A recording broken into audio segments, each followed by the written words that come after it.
Greetings everyone. आज हम एक बहुत ही इम्पोर्टेंट साइकेट्रिक इलनेस साइकोसिस के बारे में बात करेंगे। साइकोसिस में देखें तो मेजरली दो तरीके के मुख्य सिम्टम्स होते हैं, डिल्यूजन्स एंड हेलुसिनेशंस।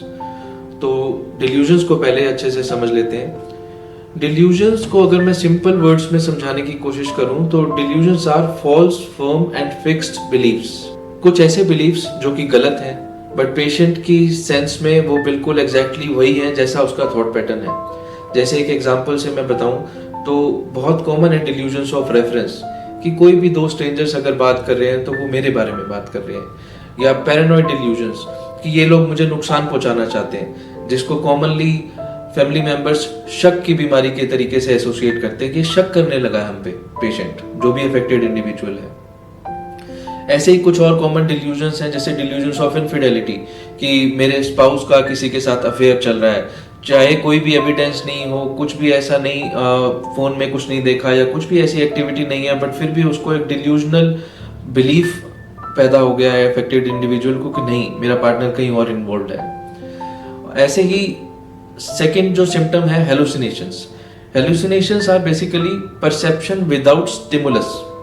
और अगर मोस्ट कॉमन हेलुसिनेशन की बात करें तो ऑडिटरी हेलुसिनेशंस, जैसे फैमिली मेंबर्स मोस्टली ऑब्जर्व करते हैं कि ये अकेले में बोलने लगा है, या किसी से बातें करने लगा है, या अपने आप से बातें करने लगा है, क्योंकि उस अफेक्टेड इंडिविजुअल्स को कुछ आवाजें सुनाई दे रही होती हैं जिसको वो रिस्पॉन्स कर रहा होता है। जो बाकियों के लिए तो ये है कि नहीं है आवाज, बट उस स्पेसिफिक अफेक्टेड इंडिविजुअल को तो वो आवाजें सुनाई दे रही हैं। तो अगर इन दोनों में से कोई भी सिम्टम्स हैं या ये दोनों भी सिम्टम्स हैं तो ये साइकोसिस के लक्षण हो सकते हैं। अपने near by mental health professional से जल्द कंसल्ट करें और इसका ट्रीटमेंट लें। और अगर हम समझें कि साइकोसिस क्यों हो जाता है, हमारे ब्रेन में बहुत सारे न्यूरोट्रांसमीटर्स होते हैं, जिसमें कि दो specifically neurotransmitter serotonin and dopamine, उनके बढ़ जाने के कारण साइकोसिस किसी भी इंडिविजुअल में डेवलप हो सकता है। और जो इसकी ट्रीटमेंट ऑफ चॉइस है मेजरली फार्माकोथेरेपी, दवाइयाँ, एंटीसाइकोटिक्स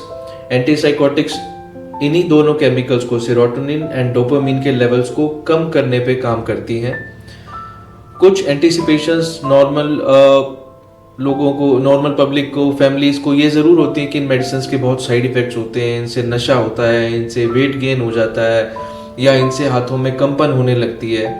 देखिए, डेफिनेटली मेडिसिन के साइड इफेक्ट होते हैं। For that matter psychiatric medicine के या एंटीसाइकोटिक मेडिसिन के क्या, हर मेडिसिन के साइड इफेक्ट होते हैं, बट जितने भी साइड इफेक्ट प्रोफाइल है टोटली मैनेजेबल है। कोई ऐसी major life threatening side effects जब अगर under monitoring, under doctor supervision medicine दी जा रही हैं तो ऐसा कुछ नहीं ऑब्जर्व किया है। और ये ज़रूर है कि लॉन्ग टर्म मेडिकेशन का सहारा लेना पड़ता है, बट इलनेस काफ़ी हद तक कंट्रोल हो जाती है इस चीज़ में।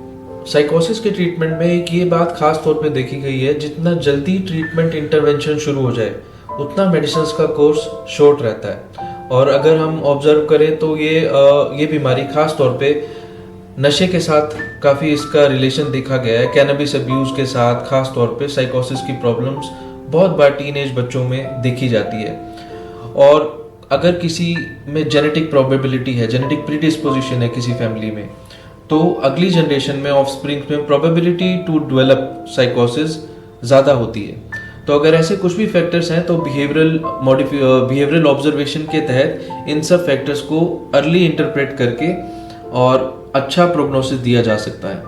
तो अगर ऐसा कोई भी आप change of behaviour, sudden change of behaviour, suspiciousness, या फिर कुछ ऐसी सेल्फ मटरिंग एक्टिविटीज़ या ऑडिटरी हेलुसिनेशन जैसे मैंने आपको बताया, आप किसी फैमिली मेंबर में, फ्रेंड सर्कल में या क्लोज वन में कभी किसी में एक्सपीरियंस करते हैं, तो उसको ज़रूर इस चीज़ के बारे में साइको एजुकेट करें कि ये साइकोसिस के सिम्टम्स हो सकते हैं, सो दैट वो अपने near by mental health professional से कंसल्ट करके इसका ट्रीटमेंट जितने जल्दी हो सके इनिशिएट कर सके। Thank you.